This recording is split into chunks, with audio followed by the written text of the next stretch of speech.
Welcome to WatchVoining.com, and today we're counting down our picks for the top 5 Adar theories, along with the top 5 official things we know about the Rings of Power new villain, played by Joseph Mole, aka Uncle Benjen. Maja Govanen. Before we begin, obviously possible spoiler alert, and also a quick disclaimer. In this video, I'm not going to talk about Adar possibly being Sauron and the proofs against that. That I have already covered in my previous video on Sauron in the Rings of Power. This video, however, is made with an assumption that Adar isn't Sauron, but just a red herring for him, inserted into the story to fool the viewers. Now, without any further ado, let's start with the 5 things we know about Adar. Number 1. His name means father in Elvish.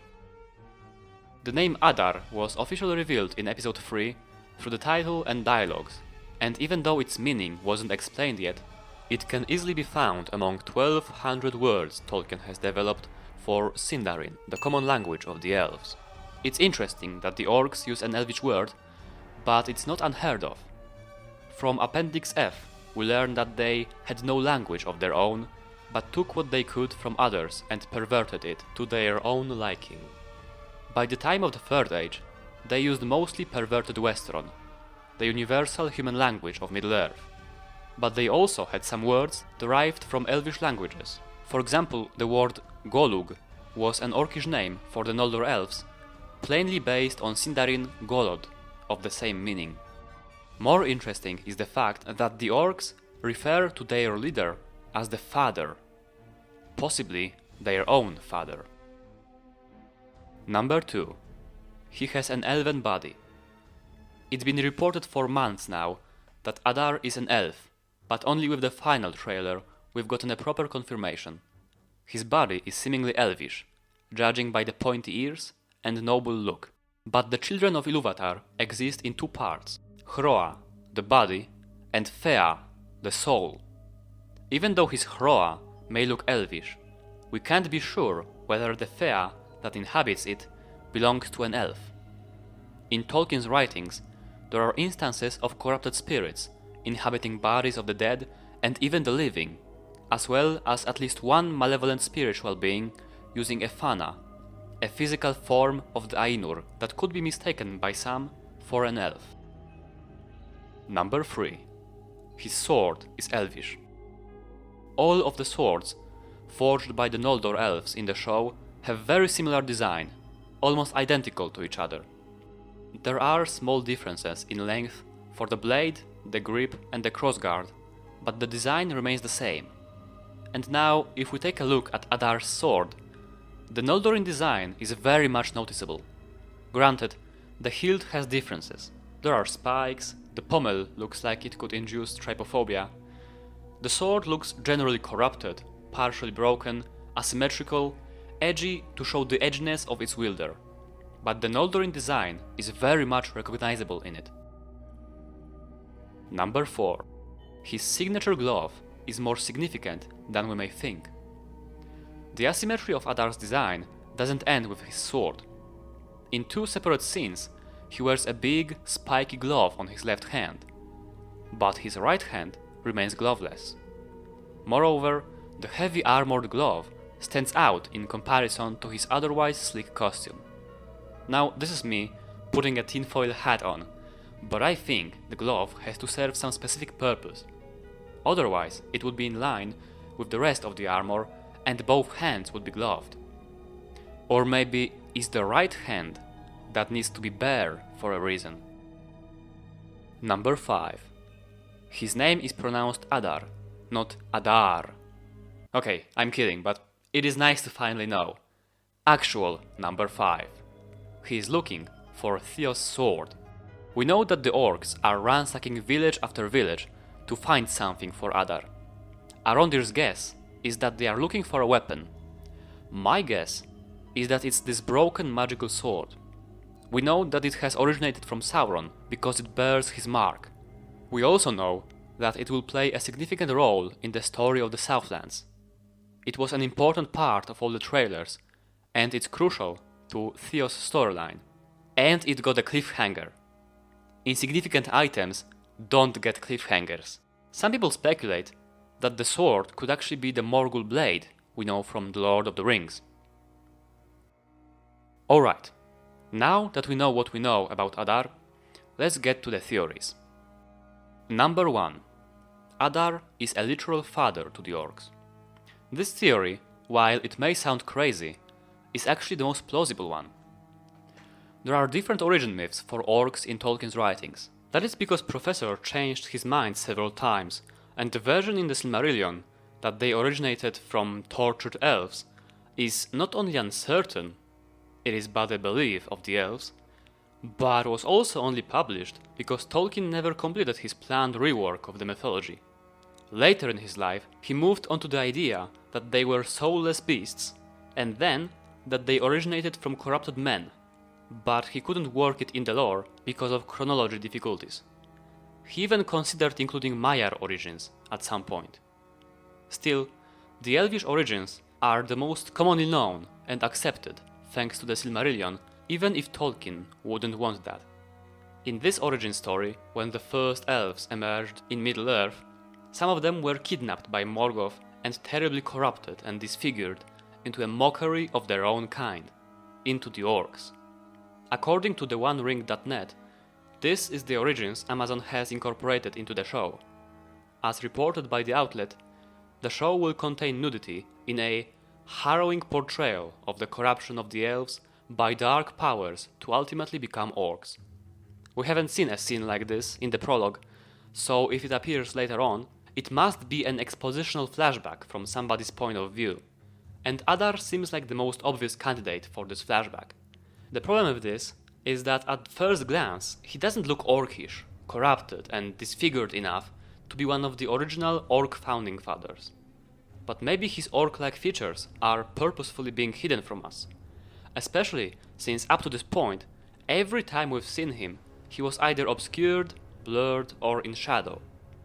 If we take a closer look at this shot, his face does seem a bit pale, ghoulish and scarred. The glove might also hide some disfigurements. According to a leak, at the start of the filming, Adar's costume and prosthetics were actually very orc-like and evil-looking. But for some reason, his costume and design was later changed to be more regal-looking and elf-like. So he could have been made to look more elvish, to emphasize his origin to the viewers, while the proper orcs were bred from him. Number 2. He is a former prisoner of Morgoth, rejected by his kin. After Morgoth's victory in the Dagor Bragollach, the fourth great battle of the Wars of Beleriand, many elves were taken captive and made his slaves. Feigning to give some of them liberty, Morgoth would send them abroad, but their wills were chained to his, and they strayed only to come back to him again. Therefore, if any of his captives escaped in truth and returned to their own people, they had little welcome and wandered alone, outlawed and desperate. Adar could be one of those escaped slaves, either one released on purpose to do mischief among the elves, or one that truly escaped, but was shunned and outlawed by his kin, and has found a new family among the orcs. I find the first option more likely. Adar commands his orcs to kill innocent men and elves, and ravages the Southlands with no consideration. I doubt that an escapee, even one rejected by his people, would resort to such heinous acts out of spite. Then again, there were instances in the First Age of elves committing terrible deeds, not for Morgoth though, but for their own gains, blinded by greed, terrible oath and curse. Feanor did nothing wrong though. Speaking of Feanor, here is theory number 3. He is Maglor, Feanor's son. What? Now I know what you may think if you've read the Silmarillion. He's crazy! But trust me, I find this theory stupid, show-breaking, and I don't want it to be correct. However, sadly it has a possibility of being correct. Now, the whole story of Feanor and his sons is a story for another day, if you're not familiar with it. But in a nutshell, the sons of Feanor, while being in total opposition to Morgoth, would occasionally war crime and kinslay their way through Middle-earth in the First Age in efforts to retrieve the Silmarils stolen from their father by Morgoth. When they finally claimed 2 of the 3 gems, only 2 of the 7 brothers remained alive, Maedhros and Maglor. But because of their sins, the Silmarils burned their hands in refusal of their rights of possession. In agony, Maedhros threw himself and his Silmaril into a fiery pit, while Maglor cast his into the sea and lived. Thereafter he wandered ever upon the shores, singing in pain and regret beside the waves. But he never came back among the people of the elves. Maglor was the most good-hearted of the brothers, regretting the oath of Fëanor the most. He even raised Elrond and Elros, after kidnapping them with Maedhros, but that's beside the point. The point is, Adar is committing acts so terrible right now that he couldn't possibly be Maglor. The Silmarils are gone, and so is the only reason Maglor had for his misdeeds. But sadly, we can't trust Amazon to write a reasonable story, and there are hints that Adar could be Maglor. His glove could be covering a hand burned by a Silmaril. There is also his casting call that describes him as a villain who can also evoke a deep sense of pathos built around a wounded and fallen nobility. It fits. Chances for Adar being Maglor are low, but never zero. Number 4. He's a Maya. If you're unfamiliar with Middle-earth's cosmology, the Maiar are basically spirits created by God, Eru Ilúvatar, to help the Valar originally shape the world. While varying in power, they are less powerful than the Valar. Most of them are good. You may have heard of Gandalf, for example.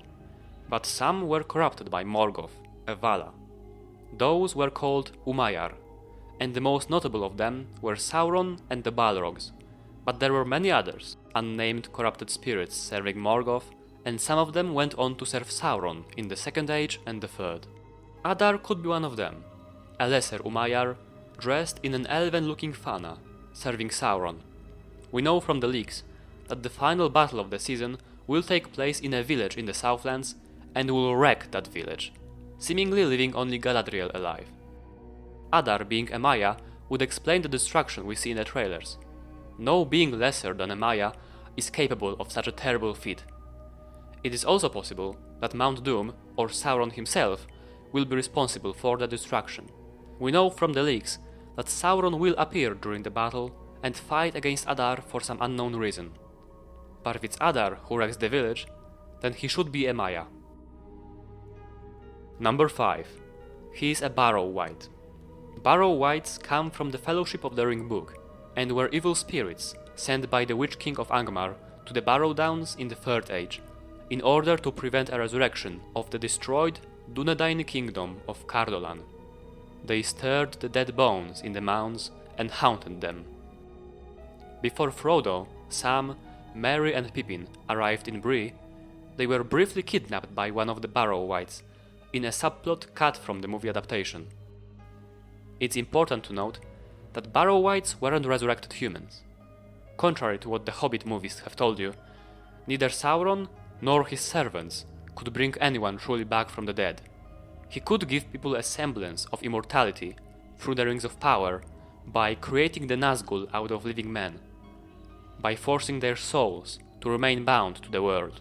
But his necromancer moniker meant that he could commune with spirits and presumably control them, not that he could bring the soul back from the afterlife into an identical, undamaged body.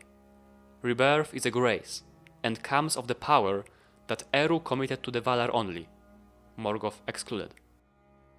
It's unclear what is the exact nature of the Barrow Wights. They could be perverted Maiar, but they could also be corrupted spirits of dead men and elves. In Tolkien's lore, after death of an incarnate body, its Fëa is summoned to its respective afterlife. Elven souls go to Valinor and remain there, forever bound to the world, awaiting reincarnation in a new, identical body. Human souls go to Valinor as well, but only briefly, to later depart beyond the world. Dwarven fate is unknown. But the Fëa, human and elven alike, can refuse the invitation. Refusals were frequent among elves who refused to go to Aman in the first years of the elves and were called Avari. those of the Eldar who were corrupted by darkness would also refuse and stay, bound to Morgoth. They would do his work, even after his defeat, and it is said that Sauron would attempt to master them and make them his servants. It is then possible that Adar is such a corrupted spirit, human or elven, who was bound by Sauron or Morgoth to an elven body, dead or alive, as such a thing is also said to be possible.